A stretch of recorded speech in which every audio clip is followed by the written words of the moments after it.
ओम नमः शिवाय। शिव महापुराण रुद्र संहिता सतीखंड अध्याय 18 सतीनो विवाह। देवर्षि नारदे કહ્યું, હે પિતા, આપની શિવજી સાથે શું વાતચીત થઈ? તેમણે શું કર્યું? બ્રહ્માએ કહ્યું, હે નારદ, હું તેમની પાસે દક્ષના સમાચાર લઈને પહોંચ્યો. તે સાધારણ માણસોની જેમ સ્વાભાવિક રીતે જ સતી અને દક્ષના સમાચાર પૂછવા લાગ્યા. મેં તેમને વિશ્વાસ આપતા કહ્યું કે શ્રદ્ધે શ્રેષ્ઠ, જરૂર આપનું કાર્ય સિદ્ધ થશે.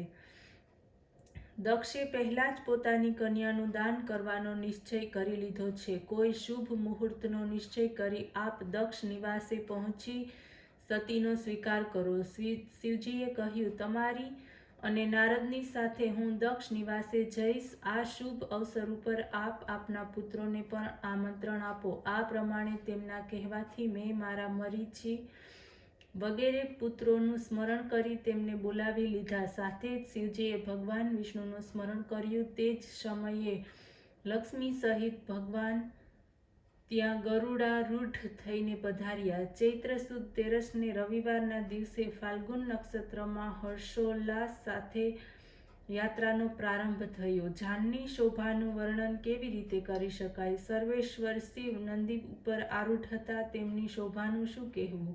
સમગ્ર શોભા અનુપમ હતી. પ્રસન્ન પ્રજાપતિ દક્ષે બધાનું સ્વાગત સત્કાર કર્યો. શુભ મુહૂર્તે શિવાની સાથે લગ્ન કર્યા. બધાએ અસીમ હર્ષોલ્લાસથી મંગલ કામના વ્યક્ત કરી.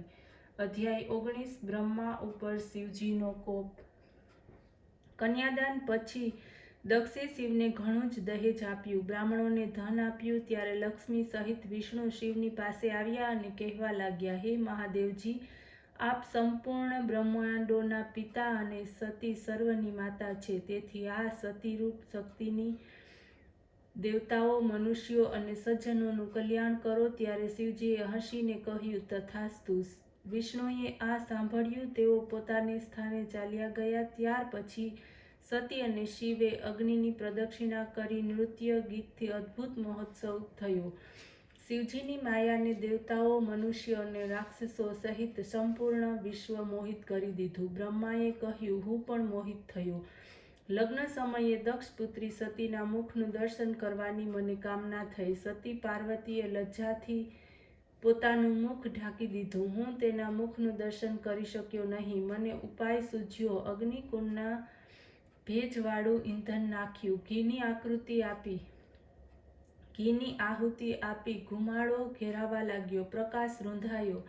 પછી મેં સતીના મુખ ઉપરથી વસ્ત્ર હટાવ્યું. તેના મુખનું દર્શન કર્યું અને કામની અભિલાષાથી મેં તેની સામે જોયું. બ્રહ્મા આગળ કહેવા લાગ્યા, શિવજીએ પોતાના દિવ્ય નેત્રથી મારી કામના દેખી લીધી. ક્રોધે ભરાયેલા તેમણે મને કહ્યું, હે પાપાત્મા, તે આ નિંદનીય કામ કર્યું છે. વિવાહ સમયે મારી સ્ત્રીનું મુખ જોયું. એમ કહેતા શિવજીએ બ્રહ્માને મારવા માટે ત્રિશૂલ ઉપાડ્યું. મરીચી વગેરે બ્રહ્માના પુત્રો હાહાકાર કરી ઉઠ્યા. ભયભીત દેવતાઓ શિવજીની સ્તુતિ કરવા લાગ્યા. દક્ષ સામે ગયા. તેમણે હાથ જોડી શિવને રોક્યા. શિવજીએ કહ્યું, વિષ્ણુના વચનને અનુસરી બ્રહ્માને મારીને હું મારી પ્રતિજ્ઞા સત્ય કરીશ. કારણ કે વિષ્ણુએ કહ્યું હતું કે જે કોઈ કામની અભિલાષાથી જુએ તેને મારજો. બ્રહ્માએ શા માટે તેમ જોયું? આથી અપરાધી બ્રહ્માને હું મારીશ. શિવના આ વચનો સાંભળી દેવો કાંપવા લાગ્યા. ચારે બાજુ હાહાકાર તથા ઉદાસીનતા છવાઈ ગઈ. વિષ્ણુએ શિવની સ્તુતિ કરવા માંડી અને કહેવા લાગ્યા કે આપની આજ્ઞાથી ત્રણે દેવો સૃષ્ટિનું કાર્ય કરીએ છીએ. એને માર્યા પછી આ સૃષ્ટિનું કાર્ય કોણ કરશે? શિવે જવાબ વાળતા કહ્યું, હે રમાપતિ, હે મારા પ્રાણપ્રિય વિષ્ણુ, આને મારવાથી આપ મને વારો નહીં. કારણ કે એ દુષ્ટ છે. પાપી એવા બ્રહ્માને હું હણીશ. હું પોતે જ પ્રજાને બનાવીશ. મારા તેજથી હું કોઈ બીજાની સૃષ્ટિ ઉત્પન્ન કરીશ. ઉત્પત્તિ કરવાવાળા મને રોકશો નહીં. વિષ્ણુ હસતા હસતા કહેવા લાગ્યા, હે શિવજી, અમે ત્રણ દેવતાઓ આપનું જ સ્વરૂપ છીએ. બ્રહ્મા કે હું આપથી જુદા નથી. આપ પણ અમારાથી જુદા નથી. હે સર્વજ્ઞ, આપ બધું જાણો છો. આપ શિવ જ અનંત અને સર્વરૂપ છો. વિષ્ણુના આ વચનો સાંભળીને તેમના કહેવાથી શિવજીએ બ્રહ્માને ન હણ્યા. પછી મહાદેવ પ્રસન્ન થયા. અધ્યાય 20 બ્રહ્માની વિરૂપતાનું વર્ણન. બ્રહ્મા કહેવા લાગ્યા, હે નારદ, જ્યારે શિવજીએ મારો વધ ન કર્યો તેથી સર્વ દેવતા પ્રસન્ન થયા. જયનાદ કરતા તેમણે ભગવાન શંકરની સ્તુતિ કરી. અનેક સ્તોત્રો વડે મેં પણ તેમની પ્રાર્થના કરી. તે સમયે સર્વની સમક્ષ તેમણે મને કહ્યું કે હે બ્રહ્મા, હવે તમે નિર્ણય થાઓ. મારી આજ્ઞાથી તમારા મસ્તકનો સ્પર્શ કરો. મેં શિર સાવધ પ્રણામ કર્યા. શિવજી મારા મસ્તકે બિરાજ્યા. મેં મારા શિરનો સ્પર્શ કર્યો ત્યાં સુધી વૃષભધ્વજ મારા મસ્તકે બિરાજ્યા. હું લજ્જિત બની ગયો. પછી તો શિવજીની સ્તુતિ કરી મેં ક્ષમા યાચના કરી અને આ પાપની શુદ્ધિનો કોઈ ઉપાય પૂછ્યો.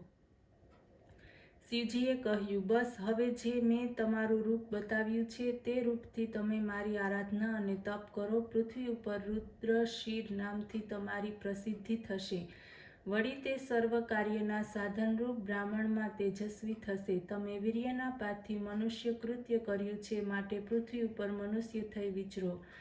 જે લોકો તમને આ રૂપમાં જોશે તે કહેશે કે શિવ બ્રહ્માના મસ્તકે બેઠા છે અને તમે કરેલા કૌતુકને યાદ કરી પર સ્ત્રીગમન નહીં કરે.